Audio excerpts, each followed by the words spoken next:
Welcome to part 4 in the series of threading a overlocker slash serger.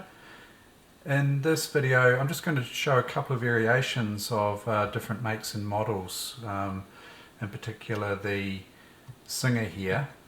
It's not quite as easy to thread as the globe that you may have seen in the previous videos. It's not bad, but the only difference, or the main difference really, is the lower looper doesn't have a little cut out hook piece that you can just hook the thread over. It's actually got a little hole here that feeds through to the front of the looper here and comes out the front and along the channel. You would normally thread without taking the foot here off and the plate, but I'll do that just so that it's a bit easier for you to see in there.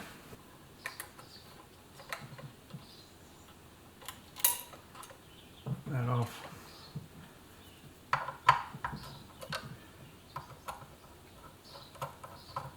If you're having major troubles with threading a machine, this is quite a good option if you feel comfortable taking these parts off. They're pretty easy to put back on again. They only really go in one position. There's another wee interesting thing that's done on the Singer here. The Singer here has a little system here that takes the twist out of the thread as it's coming through the threading system here. This is quite a common setup. I'll just zoom in there. So the way this works is you would thread from back to front through the first hole here,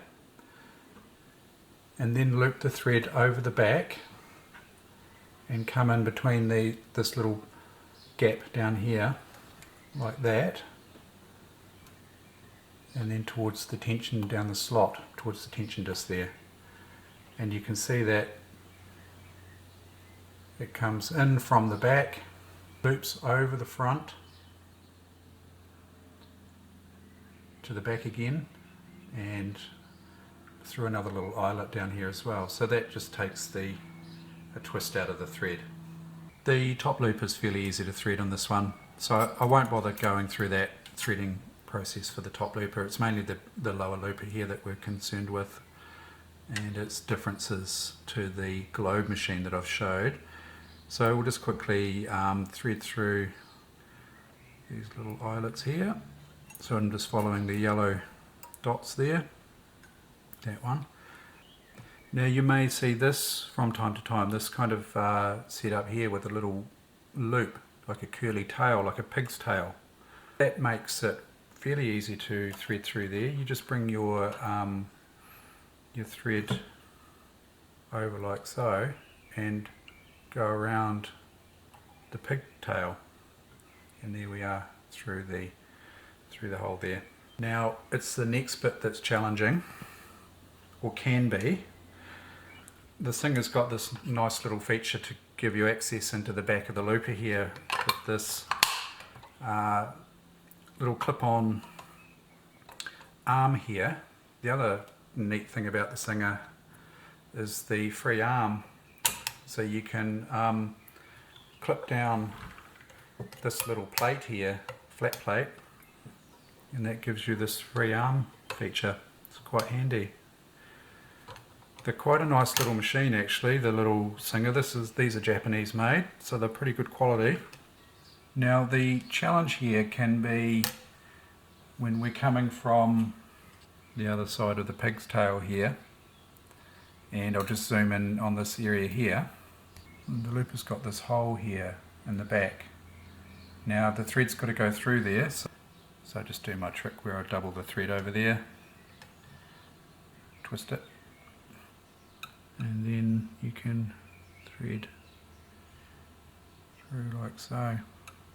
So you want to push that through as far as you can really, well, within reason. Push that through a fair way.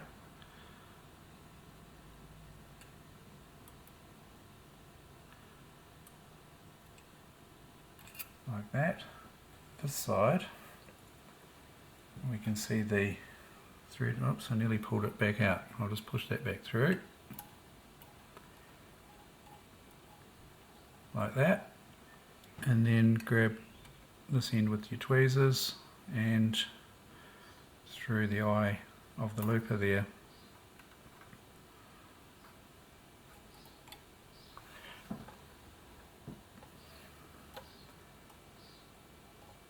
Like that. So there we go. Looper threaded.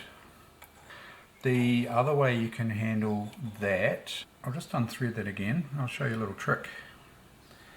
What you can do is you get a piece of thread, just a scrap piece of thread, a loose bit of thread, double it over, thread from this side. This may or may not be easier depending on your machine, but you can thread, if it's easier, from this side here.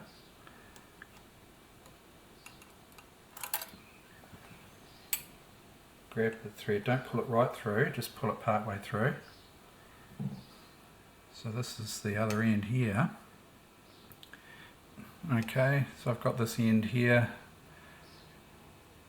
coming through reverse through the looper, and then you just grab the thread that's coming from the last threading point there, and you just lay the two together, wee twist, and then just what I call a granny knot, just a basic knot like that, and then pull that through. So that works quite well if you're having trouble threading from this end. You come in from the other end, tie on and pull through. I'm going to show you also a little tip. If you want to thread black, a black colour or a dark colour, which is notoriously difficult to thread, especially if you're dealing with something way under here and you haven't taken the plate off from the foot and you just want to quickly thread the black, what you can do, if I now go ahead and fully thread in white, so thread up in white like that, and then what you can do is you trim your thread here, take your white off, put your black on, and same, tie on the dark colour to the white, and then you can just pull through the black there, pull the black through, and there you have threaded in a dark colour. A couple of cautions about that. You can't really do that with your needle because well, you can partially. The needle thread is a little bit different because the knot won't go through the needle eye. It definitely won't go through. So what you would do in that case is you would unthread your top thread as far as, just unthread the needle eye. So have the thread coming here, and then just tie on at the back there your colour, and then just pull through to there, and then you can just trim the thread and thread the needle. Now the other thing you can do also is you can tie, while you're actually sewing a seam, you can cut the looper threads back here, tie your colour on, and just carry on sewing. Now you have to be very careful when doing that, because if your knots aren't small enough to go smoothly through the looper eyes, if the knots are quite chunky and they stop and catch on the looper eyes, you could break a looper because of the force of the if it's a good quality strong thread, as the machine tries to pull the knot through the eye of the looper, and it can't do so because the knot might be too big, it could break this looper. So be very careful of that. I'd be tempted to sew the seam out, and then maybe chain off a little bit, trim your threads here, and then pull your knots through manually if you can. And just be careful, when coming through manually as well. And if you're worried that that's because there's quite a bit of drag through all these loops here, if you're worried that you have to pull too hard here, it might snap the thread, you can help the thread through by pulling down on the right here. That pulls the thread through the tension disc and creates a bit of slack down here, which allows you to just pull nicely through there. And once you've done all of that, it would pay just to sort of double check that everything's coming through nicely from one eyelet to the next, and that maybe that things aren't sort of caught around or have come out of the eye like that. You don't want things sort of caught around the back of something and it's not quite right. You want to make sure that from this little eyelet here, which is yellow, to this little eyelet here, which is also yellow, next one in the path, that there's a direct route for the thread between them, and with no detours. That's the key. So this obviously works for changing colour as well. So any colour, it doesn't really have to be just because it's a dark colour and you have trouble threading, although that's very handy. You can do this trick also if you're just changing colour. Just tie it on there and just pull through like that. Easy as that. That saves you unthreading the entire machine. Another little tip is to get yourself some fuse wire, and the finest one I've got here is the 5 amp fuse wire.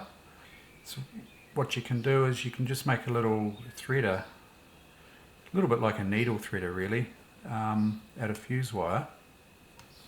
So you just really want to get this little loop here small enough to go through the eye of the looper.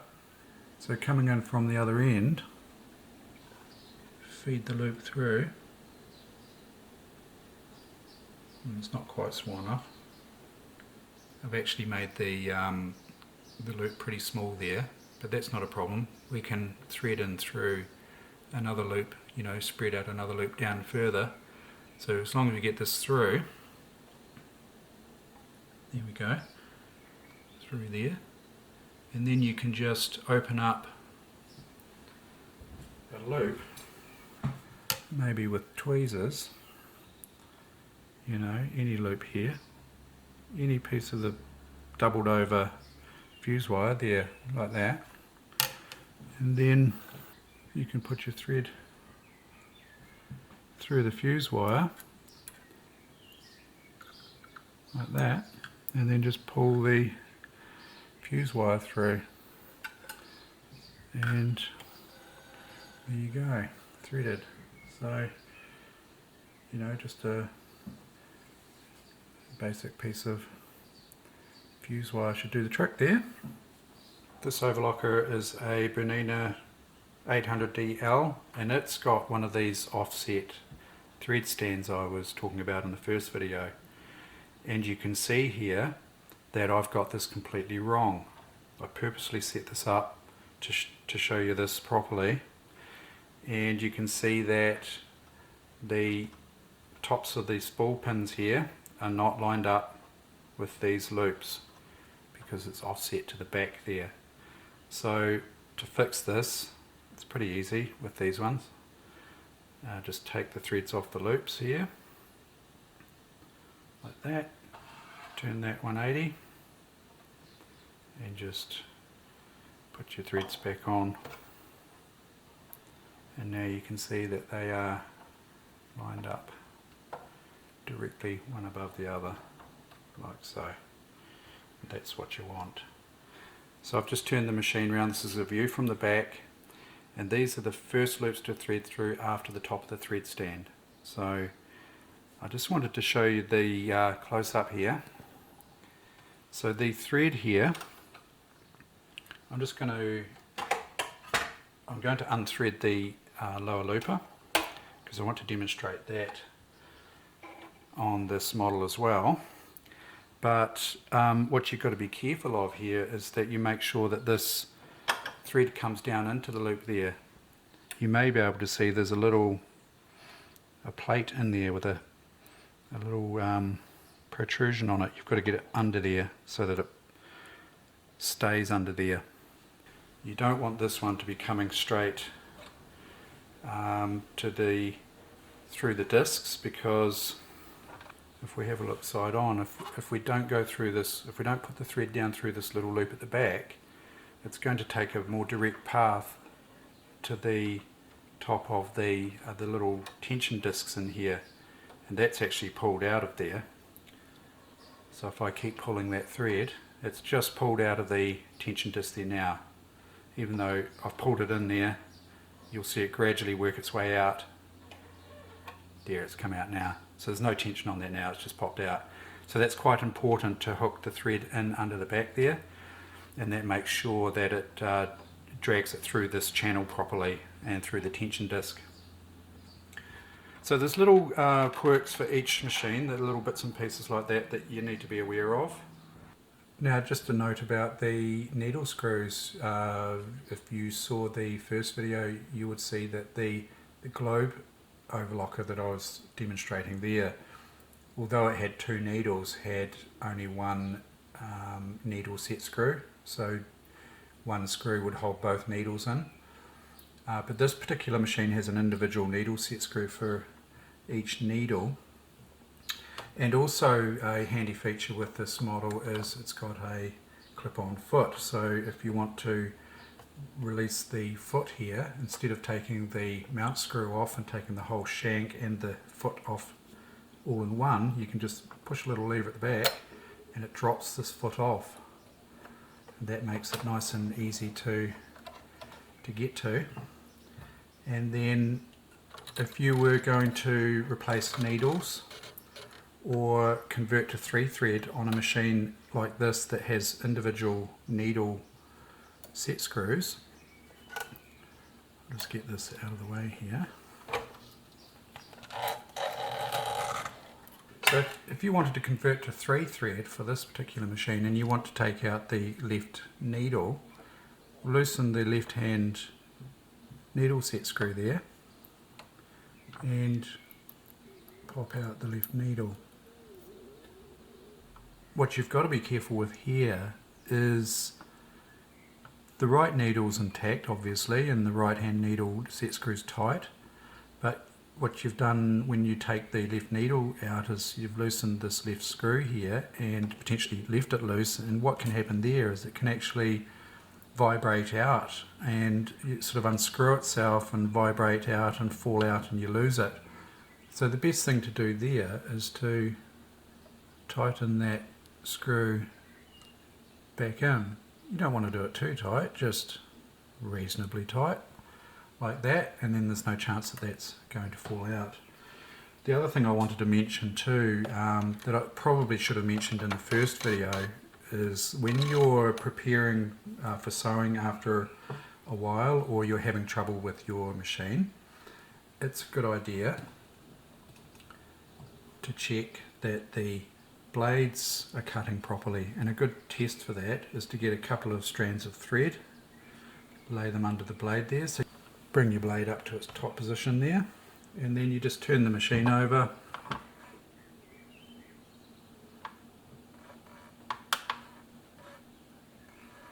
and that should nicely and cleanly cut the thread off without sort of pushing.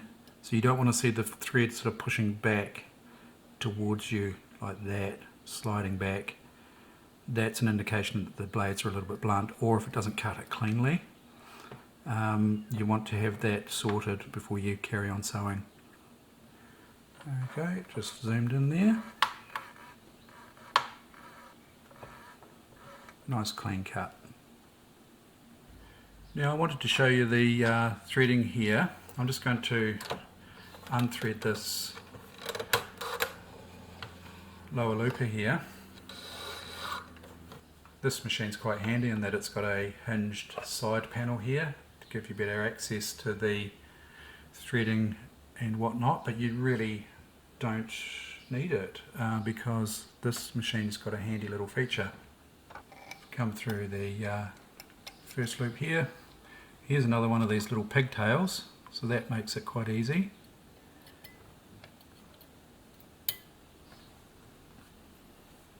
Just around like that, through there, and then there's another one of those one-way loops just here. And now you might be wondering how we thread the rest of the looper. Well, there's this handy little lever here, and that brings down this loop here, which is the back end of the looper. So that's what would have been on the globe in the other episodes I've shown you, is the little hook over on the looper itself, and on the Singer that I've just shown you is that little eyelet at the back of the looper. So that makes it easy to just hook over there like that, then you flick the lever back and it takes the thread back to where it should be, and then it's just a matter of threading the front eye of the looper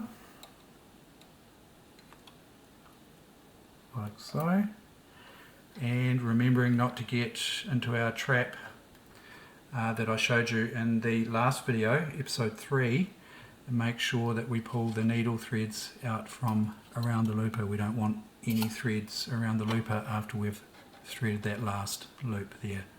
So now we're all set to go. So that's a nice easy threading mechanism for an overlocker, the Bernina.